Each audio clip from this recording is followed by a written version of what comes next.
How to set up Flow for first-time users. Well, hello everyone, welcome to the channel. Now, to set up Flow, you can start by getting the application from your Play Store or App Store and opening it up and logging in easily. Now, logging and signing up is pretty simple. However, once you're logged in here, what you can do here is you can proceed to tap on your profile icon at the top left and you can see edit info. You can proceed to edit your info. So for example, I want to edit my info here. I can head into it.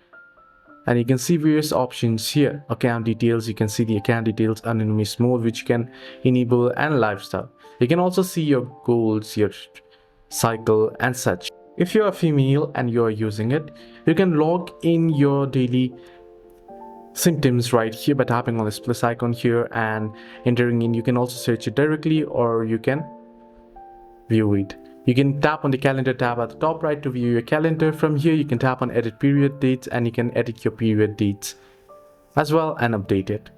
Hope this video was helpful. Do like and subscribe and do not forget to leave the comments down below if you have any further issues as well.